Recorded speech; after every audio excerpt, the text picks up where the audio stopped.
some of the longest running, most prestigious game shops in the world have said that they will not stock the biggest release of all time. And not because of what's inside the box.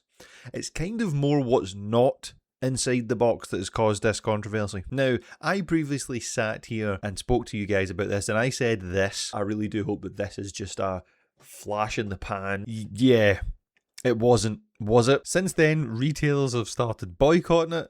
Rockstar's boss has been caught mixing up his words, shall we say. It looks like one company that's originally thought to have been maybe a bit cheap is instead maybe trying to change the landscape of physical collecting forever. Let's have a chat about it. So I think when we last spoke about this, I may have got the motive right around why it is that when Grand Theft Auto 6 launches later on this year that it is not going to have a disc in the box. This is what I said in the last video around this. My sneaking suspicion is that they want the direct sales from this. They want to make sure that if you're buying this game, you are having to either pre-order this quote-unquote physical edition, which has a code in it, from them directly, or a retailer, and ultimately they will get the biggest amount of money that they could possibly get. It looks like I might have been right, maybe, but I don't think I quite understood the scale of what it is that has happened here. And I think there's a little bit of a contradiction here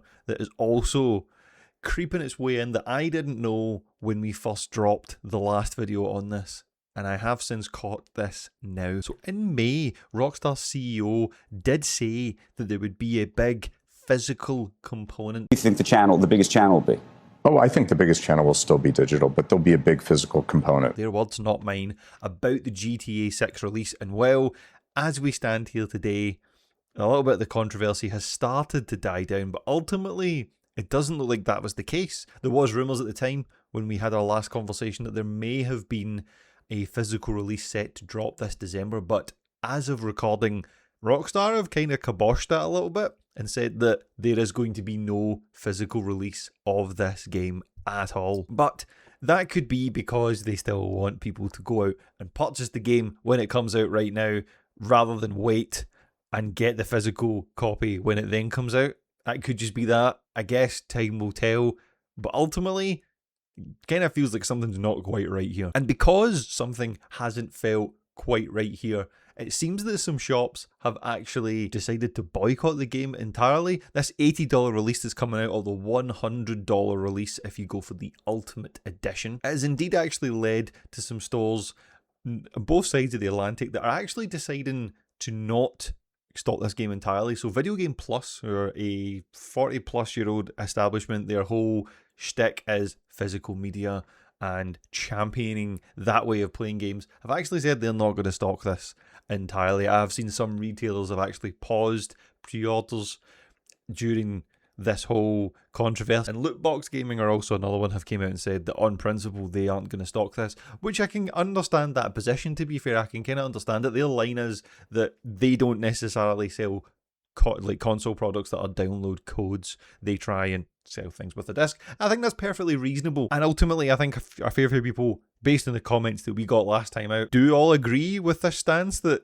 this is kind of what we'd rather see. But there is the other side of this, you know, there is the other side of the argument, that is fans just want to play the game, right? They maybe don't want to go out and try and get the game when it comes out, say at a midnight launch, however many midnight launches actually exist these days in the UK, I'm not even sure at this point, or go out, you know, first thing in the morning and go to a Smith's if you're in the UK and grab it when it opens at 9 AM, or indeed wait for the postman to drop it through your letterbox, which, depending on where you are in the run, you could be waiting until 5-6 o'clock at night, then your install time. Like, I understand that some people will be looking at us and going, you know, you guys are daft, like, just go and download it. And I can empathise with that position, to be fair. The thought of being able to just play it at midnight when midnight launches aren't really a release, aren't really much of a thing anymore. I understand it. I do get it, even if I do miss midnight releases and do like the convenience of being able to play games immediately. But I think what could be at stake here is that the way this hobby evolves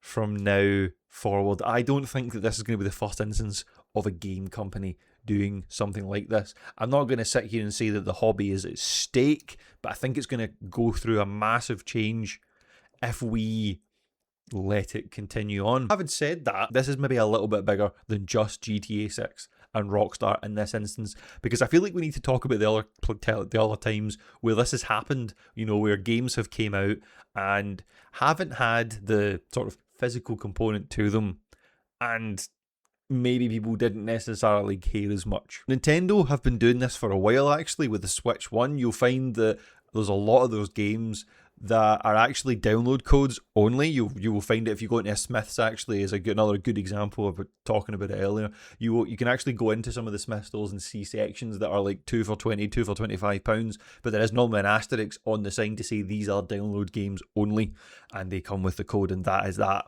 which does stop you from sharing that with a friend, the same way that this GTA 6 release is going to. Alan Wake 2 actually did something similar to this, but it seemed like the devs at least tried to give a reason as to why they did it. So at the time when Alan Wake 2 came out, they went digital only as a way of actually saving money, and I think it meant at the time the console release was $60 and the PC release was $50, and they seemed to say that I put in a disc out could have been as much as $10 or $15 on its own. I'm not necessarily one to judge here about how accurate that is. I'll leave that for you guys at home to decide how you feel about that, but that is ultimately what they said, and that was the reason why they went digital, to try and get it out to the masses. They said as well it let them do dev until as late up in the process as possible so that they could get the quote-unquote best standard out of the game out, which that is another reasonable argument, but I think that can just lead to crunch. When it gets that close to release, a lot of these developer studios get forced to do 12, 14, 16 hour days just to rattle through bugs to get the thing over the finishing line.